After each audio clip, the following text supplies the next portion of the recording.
अस्सलाम वालेकुम students. First year physics का हम लेक्चर 8.7 करने जा रहे हैं आज। और ट्यूसडे है, आज आपने ज़बरदस्त गर्म दिन गुजारा है और कल और आज मिला के यकीनन आपने अंदाज़ा कर लिया होगा कि कराची कितना गर्म हो सकता है। बहरहाल इतनी सख्त गर्मी के बाद ना पढ़ने को दिल करता है ना पढ़ाने को दिल करता है, लेकिन क्या करें कि लेक्चर का होना भी ज़रूरी है। और मैं जिस वक्त ये लेक्चर रिकॉर्ड करता हूँ ये रिलेटिवली ठंडा टाइम होता है। इस वक्त रात का तकरीबन 1 बज रहा है। सुबह लाइव क्लास को अवॉइड करने के लिए, क्योंकि लाइव क्लास में मैं समझता हूँ कि बच्चों का जो मेरा टाइम है क्लास का वो बहुत अर्ली हो जाता है, तो तुम्हें थोड़ा सा रिलैक्सेशन देने के लिए कि तुम्हें पूरा दिन मिल जाता है कि किसी भी दिन के हिस्से में आप ये लेक्चर वॉच कर सकते हैं। बहरहाल आज हम इंटेंसिटी ऑफ साउंड की बात करने लगे। मैं बात फिज़िक्स की टर्म्स पे बड़ा डबल माइंडेड होता हूँ, क्या बात मैं करूँ और क्या ना करूँ। Intensity of sound. अच्छा, मैं साउंड पढ़ा रहा हूँ तो इस वक्त इंटेंसिटी ऑफ साउंड मैंने ये बात कर ली। इंटेंसिटी वर्ड जब फिज़िक्स में आता है तो इसका मतलब होता है, इंटेंसिटी डिफ़ाइन होती है कैसे कहूँ मैं, पर यूनिट एरिया पर। अच्छा, अब पर यूनिट एरिया कैसे डिफ़ाइन करूँ मैं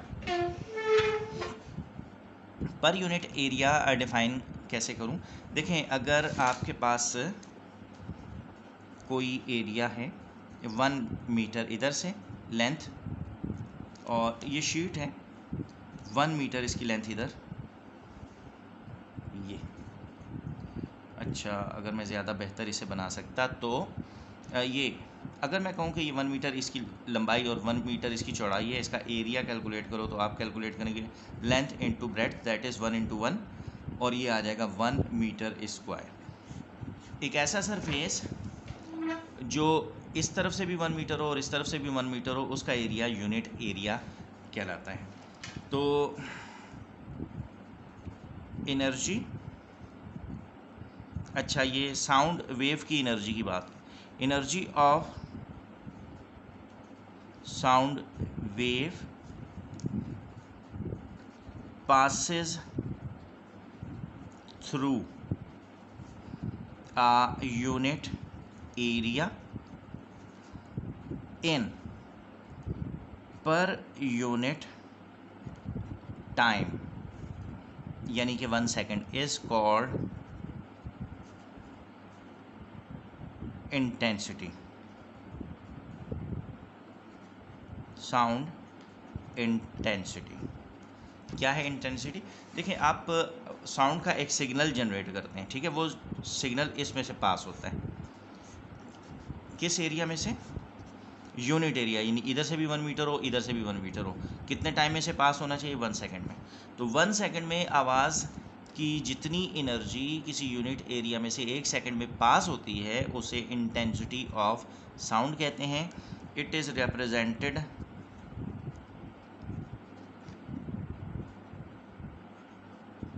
बाय आई से इसे ज़ाहिर करते हैं, ठीक है। और mathematically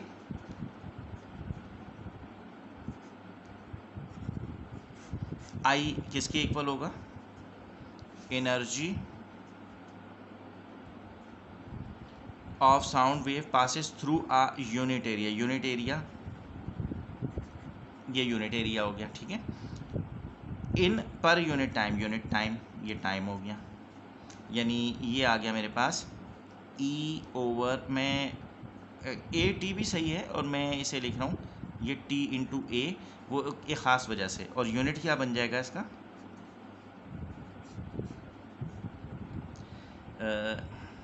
I is equal to energy upon time into A.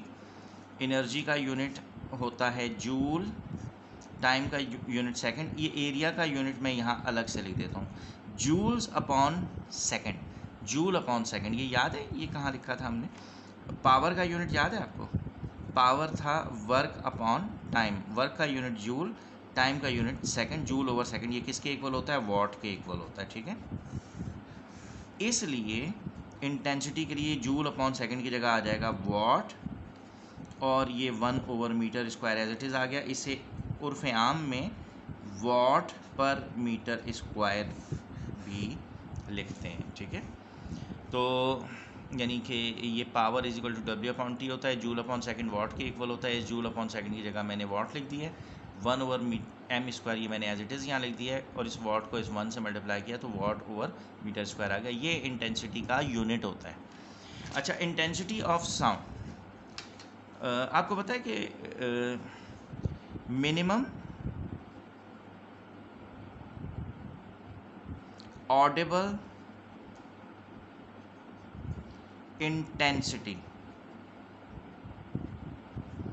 For human air कितनी होती है? मेरे और आपके कान के लिए मिनिमम ऑडिबल जो इंटेंसिटी ऑफ साउंड है वो कितनी होती है, आपको पता है? नहीं पता है। ये होती है इज़ 10⁻⁻12 वॉट पर मीटर स्क्वायर। ये 1 वॉट, ये 10⁻⁻12 का मतलब पता है आपको क्या होता है? 1 2 3 4 5 6 7 8 9 10 11 12 वॉट पर मीटर स्क्वायर। यानी इतनी हल्की सी इंटेंसिटी ऑफ साउंड भी हो कहीं तो हमारा कान उसे सेंस कर लेता होता है। ये थ्रेशोल्ड इंटेंसिटी भी कहलाती है, थ्रेशोल्ड इंटेंसिटी, यानी वो इंटेंसिटी ऑफ साउंड, वो minimal intensity of sound for which human air is capable to produce auditory sensation is called threshold intensity। वो मिनिमम इंटेंसिटी जिस पर इंसानी कान रिस्पॉन्स कर सकता है उसे थ्रेशोल्ड इंटेंसिटी कहते हैं। और ये इसकी जो वैल्यू है वो है 10⁻⁻12 वॉट मीटर। अच्छा, अब आवाज़ आप बढ़ाते चले जाएँ तो कान सुनता चला जाएगा। क्या समझते हैं कि अगर आज बहुत ही तेज़ आवाज़ हो, बहुत ही तेज़ आवाज़ हो, तो क्या वो फिर भी सुन सकेंगे? आपको पता है ना कि हमारे कान की कुछ रेंज भी होती है, उससे ऊपर की आवाज़ें नहीं सुन सकता है। जैसे 20 हर्ट्ज़ से लेकर 20 किलो हर्ट्ज़ तक की आवाज़ें हम फ्रीक्वेंसी वाइज सुन सकते हैं, इससे ऊपर की नहीं सुन सकते। ये हमारे कान की मजबूरी होती है, कुदरत ने रखी है। तो ऐसे ही ये एक मिनिमम तो आपको पता चल गया कि ऑडिबल रेंज क्या है। इसी तरह मैक्सिमम भी एक रेंज है हमारी, और वो है, आज असल में गर्मी इतनी थी कि मैं पंखा बंद नहीं कर सक रहा, तो वरना मैं लेक्चर के दौरान पंखा बंद करता हूँ क्योंकि इसका नॉइस आता है ना फिर। तो बहरहाल, लेकिन आज गर्मी इतनी थी कि जब मैंने बंद किया तो भाई मेरी तबीयत बड़ी ख़राब होना शुरू हो गई, तो मैंने फिर पंखा चला दिया क्योंकि दरो दीवार तप रहे हैं इस वक्त। तो अच्छा, मैं कह रहा था कि मिनिमम जो इंटेंसिटी है वो तो 10⁻⁻12 है। इसी तरह maximum Audible intensity of sound is, ये क्या होती है? 1 वॉट पर मीटर स्क्वायर। अच्छा, मिनिमम कितनी है? 10⁻⁻12 वॉट पर मीटर स्क्वायर। वो इंटेंसिटी कान सुन सकता है। और मैक्सिमम कितनी? 1 वॉट तक की इंटेंसिटी पर मीटर स्क्वायर पर अगर आ रही हो तो उसे ये सुन सकता है। इससे ज़्यादा की हो तो कान उसे सेंस नहीं कर सकता, ठीक है। तो ये मैक्सिमम इंटेंसिटी ऑफ साउंड हो गई। अच्छा, होता क्या है कि ये जो इंटेंसिटी ऑफ साउंड होती है ये एक सेंसेशन प्रोड्यूस करती है लाउडनेस की। तो एक साहब गुज़रे हैं और उनका नाम अच्छा, मैं ये जो इंटेंसिटी, मैक्सिमम ऑडिबल इंटेंसिटी और वो वाली जो थ्रेशोल्ड इंटेंसिटी की बात कर रहा था, इसको आमतौर से इसे लिखा जाता है I0 से ज़ाहिर करते हैं, ठीक है। ये वो मिनिमम इंटेंसिटी जो कि हमारा कान सुन सकता है। और नॉर्मली ये जो इंटेंसिटी ऑफ साउंड होती है, जो मैक्सिमम जो कि हमारा कान सुन सकता है, आम तौर पे इसे आई मैक्स से भी ज़ाहिर करते हैं या सिर्फ आई से भी ज़ाहिर करें तो भी काम चल जाता है। तो ये बेसिकली इनकी नोटेशंस हैं जो कि इस्तेमाल की जाती हैं। तो इस जो इंटेंसिटी ऑफ साउंड है इससे रिलेटेड एक साहिब गुजरे हैं, उनका नाम था वेबर फ्रैक्नर लॉ। इस रिलेशन पर, इंटेंसिटी और लाउडनेस के रिलेशन पर इन्होंने लॉ दिया था। According to Weber Fechner according to Weber Fechner loudness of sound is directly proportional to intensity of sound। अच्छा, ये मैंने जानबूझ के इस लॉ को थोड़ा गलत लिखा है। जिन बच्चों ने पहले पढ़ा हुआ वो चौंक गए होंगे कि यार ये मैंने क्यों गलत लिखा है। तो भाई अगर मैं इसे बिल्कुल सही इसी वक्त लिख दूं तो वो जो बात मैं बताना चाहता हूँ वो फिर बात शायद हो नहीं पाएगी। ये जो मैंने रिलेशन लिखा है, मैट्रिक और इंटर का बच्चा इसे आसानी से समझ लेते हैं कि इंटेंसिटी ऑफ साउंड अगर हम इंक्रीज़ करेंगे तो लाउडनेस भी बढ़ेगी। यानी कि इंटेंसिटी ऑफ साउंड अगर बढ़ेगी तो हमें आवाज़ ज़्यादा बुलंद महसूस होगी। अच्छा, अब लाउडनेस को ज़ाहिर करते हैं एल से और इंटेंसिटी को ज़ाहिर करते हैं आई से। ठीक है। अच्छा, अब मैं इसे यहाँ से मिटा देता हूँ। ठीक है, ऐसे लिखने की ज़रूरत नहीं। वेबर फ्रैक्नर ने ये बात कही थी कि loudness is directly proportional to intensity नहीं होती है, बल्कि loudness directly proportion to log of intensity होती है। अच्छा, अब मेरी मजबूरी बड़ी है कि हमारा जो बच्चा इंटर में होता है और जो मैट्रिक में होता है उसे हमने लॉगरिथमिक ग्राफ और लॉगरिथमिक चेंजेस स्टडी नहीं करवाई हैं, हमने सिर्फ लीनियर फंक्शंस पढ़े हैं। तो अब मैं ऐसे में जब मैं ये लॉग वाला कोई फंक्शन आता है तो मुझे ये समझाना बड़ा मुश्किल होता है। तो मैं पहले according to Weber Fechner loudness of sound is directly proportional to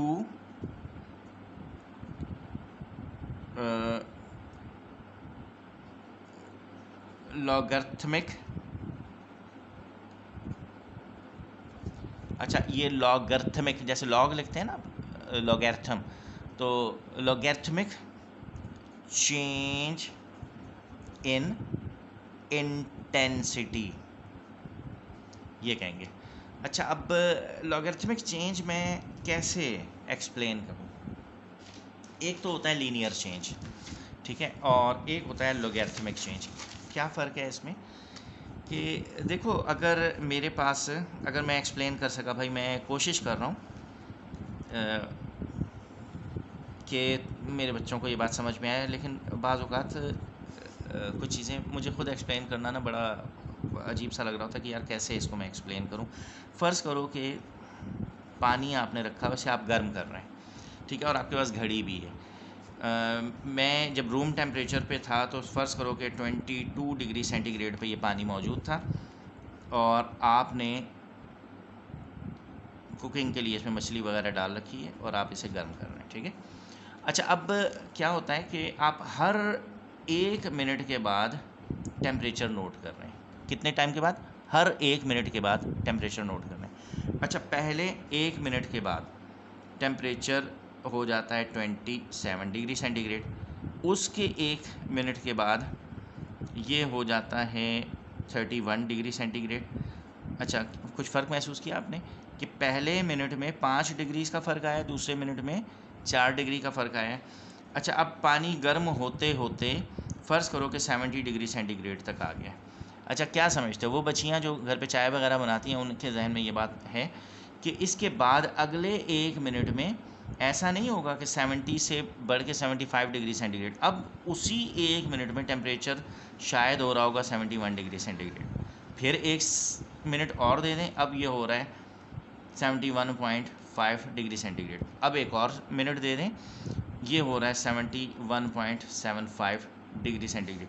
मैं ये कहना चाह रहा हूँ कि शुरू में जब टेम्परेचर बहुत कम था तो 1 मिनट में गर्म करने से टेम्परेचर का चेंज ज़्यादा तेज़ी से आ रहा था, लेकिन जब पानी 50 डिग्रीज़ को क्रॉस कर गया तो उसी 1 मिनट में टेम्परेचर चेंज 5 डिग्रीज़ नहीं आ रहा है, बल्कि बहुत रिड्यूस्ड होता जा रहा है, और आहिस्ता आहिस्ता में उतना ही टेम्परेचर लाने के लिए टाइम बहुत ज़्यादा देना पड़ रहा है। ये जो चेंज होती है जिसमें इक्वल इंटरवल्स में जो चेंज आती है वो इक्वल नहीं आ रही होती है, इसे लॉगैरिथमिक चेंज कहते हैं। ठीक है, थोड़ी सी बात समझ में आई है। जैसे अगर न्यूटन का ये लॉ भी है कि आप कोई गर्म यानी खौलता हुआ पानी नीचे रख दें, यानी चूल्हे से उतार के नीचे रख दें, तो शुरू में वो बहुत जल्दी ठंडा हो रहा होगा, यानी 1-1 मिनट में टेम्परेचर में फॉल बहुत तेज़ी से आ रहा होगा, लेकिन जैसे जैसे वो रूम टेम्परेचर के करीब आ जाएगा तो हीट ट्रांसफ़र स्लो होता चला जाएगा। इस चेंज को लॉगैरिथमिक चेंज, इस टाइप की जो चेंज होती है ना, कि जो इक्वल इंटरवल में चेंजेस में फ़र्क आता है, उसे कहते हैं लॉगैरिथमिक चेंज। तो अब आ जाए इंटेंसिटी पर। तो इंटेंसिटी पे हम कहाँ बात छोड़ के गए कि मैं ये कहना चाह रहा हूँ कि शुरू में जब इंटेंसिटी इंक्रीज़ होगी तो लाउडनेस बहुत ज़्यादा महसूस होगी। आप मज़ीद इंटेंसिटी इंक्रीज़ करेंगे तो लाउडनेस और बढ़ेगी, लेकिन जब उसके बाद आप इंटेंसिटी इंक्रीज़ करते जा रहे होंगे तो लाउडनेस में जो फ़र्क होगा वो हमारा कान महसूस नहीं कर सकेगा। ये हमारे कान की मजबूरी है। ठीक है, तो according to Weber Fechner, loudness of sound is directly proportional to the logarithmic change in intensity। अच्छा, अब मैं इसे अगर यहाँ से इस साइन को हटाऊँ तो ये इक्वल एंड कांस्टेंट आ जाएगा। आगे क्या आ गया, log i और l, loudness is equal to k होता है यहाँ कांस्टेंट, log इनटू i। अच्छा, अब एट थ्रेशोल्ड इंटेंसिटी। अच्छा भाई, इंटेंसिटी के दो लेवल हो सकते हैं ना, एक तो थ्रेशोल्ड इंटेंसिटी होता है आई नॉट। अगर कोई आवाज़ का सिग्नल बहुत ही मध्यम है, किसी ने सरगोशी में एक दूसरे को कोई बात कही है, ठीक है, और बहुत ही हल्की सी इंटेंसिटी है उसकी, तो आई की जगह क्या आएगा, आई नॉट आएगा। तो ऐसे में जो लाउडनेस होगी उसको मैं एल नॉट कह सकता हूँ। ये loudness of threshold intensity of sound signal मैं कह सकता हूँ। ठीक है, ये एक इक्वेशन हो गई। अच्छा, similarly for the maximum intensity, अगर मैक्सिमम इंटेंसिटी पर हम लाउडनेस निकालें एल, वो किसके इक्वल निकलेगी, के लॉग आई, जो कि इक्वेशन पहले से लिखी है मैंने, एक दफ़ा फिर जानबूझ के लिखी है। ये हो गई इक्वेशन 2। अब मैं कहता हूँ कि इन दोनों में फ़र्क क्या होगा, डिफरेंस कितना होगा। तो difference between minimum and maximum Audible loudness L minus L not किसके इक्वल होगा, वैल्यूज़ रख दो। एल की जगह इसकी वैल्यू आ जाएगी के लॉग आई, यानी इसकी वैल्यू, और ये बीच में माइनस है, फिर के एल नॉट की वैल्यू ये लिखी हुई, के लॉग आई नॉट। अच्छा, अब एल माइनस एल नॉट, ये जो मैक्सिमम इंटेंसिटी है उसमें से माइनस करना है थ्रेशोल्ड इंटेंसिटी को। ये जो चीज़ होती है इसे कहते हैं इंटेंसिटी लेवल। ठीक है, और यहाँ से अगर मैं के कॉमन ले लूँ तो अंदर बचेगा log I minus log I not, और आपको पता है इंटेंसिटी लेवल, यानी मैं इसे ऐसे लिख लेता हूँ, इंटेंसिटी लेवल किसके इक्वल होगा, के और लॉग। ये जो माइनस में हो तो फिर इसे फिज़िक्स और मैथ्स में ऐसे डिवाइड करके लिख दिया जाता है, क्योंकि लॉग में लॉग में आपको पता है कि दो ही फंक्शंस होते हैं, और उन्हीं से सारा ट्रीटमेंट किया जाता है। अच्छा, अब ये इंटेंसिटी लेवल हो गया। ये जो इंटेंसिटी लेवल है बेसिकली कैसे डिफाइन करोगे? Intensity level is basically the difference between the minimum loudness and maximum loudness of the sound signal. This is called intensity level. और इसकी सही ट्रू डेफिनेशन आप नोट्स में से लिख लीजिएगा। और इंटेंसिटी लेवल का जो यूनिट होता है वो होता है बेल। ग्रैहम बेल के नाम पर है ये बेल। और ये शॉर्ट क्वेश्चंस में आता है the unit of intensity level of sound is dash, उसमें आपने बेल लिखना होता है। ये आ गया के log I upon I naught. ये तो जनरलाइज फार्मूला है इसका, ठीक है। और हर किस्म के नोट्स में उन्होंने एक काम किया है कि अगर फ़र्ज़ करें कि जो आवाज़ हमें सुनाई दे रही है, जो आवाज़ हमें मैक्सिमम सुनाई दे रही है वो जो फेंटेस्ट, जो बहुत ही मध्यम आवाज़ होती है, थ्रेशोल्ड इंटेंसिटी, उसका 10 टाइम्स है। तो इस फार्मूला में फिर हम चेंज कर देंगे और वो क्या आ जाएगा? Intensity level is equal to ये वाला के लॉग आई की जगह ये जो आई लिखा हुआ है ये वाला, इसकी जगह मैं 10 आई लिख देता हूँ। 10 I naught divided by I naught, ये कैंसिल हो गए। तो क्या आ जाएगा मेरे पास? Intensity level is equal to K log 10। 10 का लॉग जो है वो 1 होता है, कैलकुलेटर से कर लीजिएगा। तो इंटेंसिटी लेवल किसके इक्वल आ गया?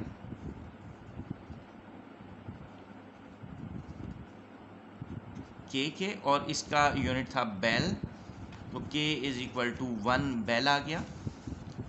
और ये जो बेल है ये बेसिकली बहुत बड़ा यूनिट है, क्योंकि ये 10 की पावर -12 से लेकर 1 के दरमियान का डिफरेंस है। अब 1 में से आपने माइनस करना है 0.00000001, तो ये बहुत बड़ा नंबर आएगा। इसलिए बेल जो है वो 1 बेल इक्वल होता है 10 डेसी बेल।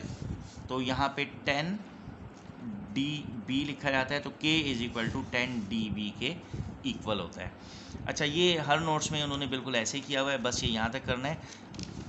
इंटेंसिटी लेवल की डेफिनेशन आपको पता होनी चाहिए, वेबर फ्रैक्शनल लॉ की डेफिनेशन आपको पता होनी चाहिए, बेल और डेसीबेल का डिफरेंस आपको पता होना चाहिए। फाइनल एग्जाम में शॉर्ट क्वेश्चन ये आता है कि unit of intensity level is dash, तो वो आपको पता होना चाहिए। ठीक है बेटा, ये थोड़ा सा आपने ये लेक्चर जितना है ये आपने लिख लेना है, या नोट्स में से आपके पास जो अवेलेबल है उसमें से लिख लेना है और इसे मुझे सबमिट करवा देना है। ठीक है, तो ये हमारा कैरेक्टरिस्टिक्स ऑफ साउंड हो गया है। इसके बाद हमने डॉपलर इफेक्ट कल करना है इंशाल्लाह। डॉपलर इफेक्ट करेंगे तो ये चैप्टर हमारा हो जाएगा। अच्छा, आज मैंने 14 पॉइंट, एक मिनट में देखूँ ज़रा, ये क्लास 10 का लेक्चर 8.7, आपको पता है ना आपके चैनल पर आपके साथ क्लास 10 का लेक्चर मिलता है। 8.7 मैंने लेक्चर किए, सॉरी 8.7 तो तुम्हारा वाला लेक्चर है, मैट्रिक का पता नहीं मैंने कौन सा वाला है।